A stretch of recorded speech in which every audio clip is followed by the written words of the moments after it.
Thanks for showing up, everybody. This should be kind of a fun night, I hope.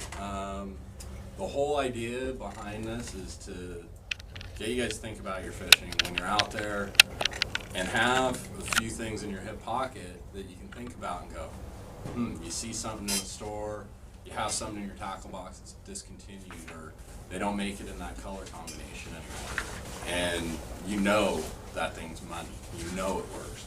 So the whole idea is to either take things that, will save you money if you can duplicate them, things that are discontinued, or just kind of coming up with different things on your own. I'm going to start out kind of talking about, I have somewhere here, how I got into this is watching a show on TV, Larry Dahlberg's Hunt for Big Fish. And Dahlberg to me is probably the world's foremost fisherman. The guy's just a monster.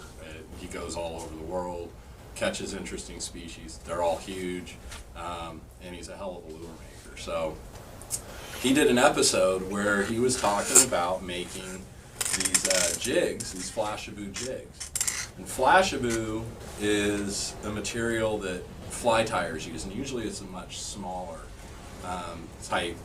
It's smaller diameter. So they'll use it for making like little minnow body, and they'll actually still leave the strings in it. But what you can do with Flashabou, as he showed in the show, is you can take a lead jig, slide it over it, tighten it up, and you have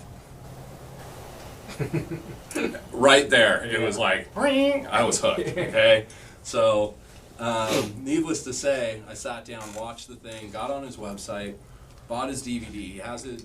It's a 2-disc DVD that it goes over all of the stuff that we're going to go over tonight. There's also a number of resources available online through the MakeLure.com site and the Alumilite site. We'll talk about Alumilite quite a bit.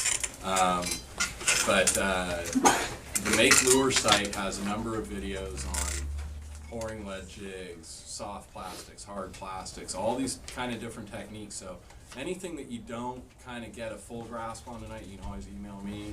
Look on these sites, and I'll be posting more on the lure making. I'll probably make a lure making thread somewhere in the forum that people can post questions and whatnot.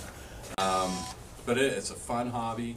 It's a little bit of an investment, but I think all the stuff that I have here is stuff that I've built up over years. A lot of the tools I already had. As far as the materials go, definitely I went in small steps. Started with doing lead jigs, then got into making soft plastics, and really just recently I'm starting to do more with the hard plastic stuff. So mostly for freshwater fishing. But as far as tools go, it kind of depends on what you're working with. If you're working with lead, you're going to need some files. If you're working, with a lot of the soft or the hard plastics rather, you're going to need a lot of clamps because most of the molds that I do are 2-piece molds, and I'm just starting to get into 1-piece molds, which are very convenient and a lot easier to work with. But a lot of the tools this is probably the one you're going to use the most. Round nose pliers, great for bending your through wire. Good pair of wire cutters, something super sturdy. Those are always good. Needle nose pliers, just a utility blade. But a lot of clamps, those kinds of things you're going to need. Some different styles, different sizes of C-clamps. I use a lot of these little guys here. This is a real handy tool.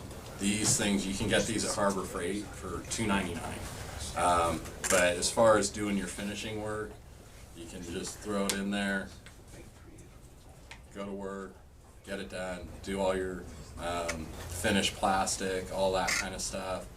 When it's done, pop it out and you're ready to go. So throw a hook on it, now we go fishing. So with that, I'm going to talk a little bit about the products from Alumilite. You're going to hear a lot of different products. Almost every single thing that I buy for lure making is an Alumilite product, and partially because they have a great selection. There's all sorts of different things from making the molds to pouring the castings, dyes, metallic powders, things for flotation, all sorts of things that you can kind of mix together. One of the first things we'll do is make a mold, and there's a few different types of mold material. The first one I'm going to talk about is this mold putty. The putty's awesome because if you're like me and not a patient person, this stuff sets up in like 10 minutes. So we'll literally make a mold here in a little bit of basically that lead jig, okay? Unfortunately, my master broke this morning, so I had to make one out of plastic. So the good thing with lead is detail's not as important. You know, we're not looking for something to be super great, you know, especially when we're covering it with Flashaboo. I've done ones like this that are airbrushed. I've done ones where I've taken Alumilite's clear plastic, dyed it, and just painted it over. And I catch fish on all of these things. You know, it's pretty easy. So, but back to the molds. You have the mold putty. You have a product called Quickset. Quickset's great because it sets up in about 4 hours. Still very durable, not super flexible like some of the other stuff. And then you have high strength 2 and 3. I really only use the 3, but it's super flexible. So I can pour a 1-piece hard plastic topwater lure. It'll stay true while I pour it, but when it's done and hardened up and I want to pull it out, I can stretch this stuff like crazy and it doesn't tear. And you're going to use them for different things. So the least detail, you're going to want to use the putty. More detail, you're going to want to use Quickset. For the most detail, you're going to want to use the high strength 3. The other nice thing with all of the mold materials, all of them will take lead.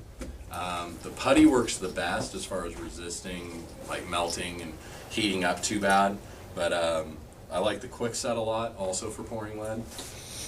And that's just an example of the 2-ounce jig that I have. I just kind of clamp it together, get it up. I have my lead pot here, pour it in while it's all clamped. I use these guys a lot, you know, so this makes it really convenient to have something in here like so. I actually use that other mold for this quite a bit. But I'll put it like in so. And that'll just kind of set up and I can pour the lead right in there. Cools down enough where it's hardened in about 20 seconds. You can pull it out. I mean, it's still going to be hot, you know, so. But it makes it real nice for doing that, and they withstand the heat pretty well. When it comes to the soft plastic stuff or the hard plastic, I really prefer to use the high strength 3. I just think it's a nice flexible material. And we'll talk about that stuff a little bit more as we get into it.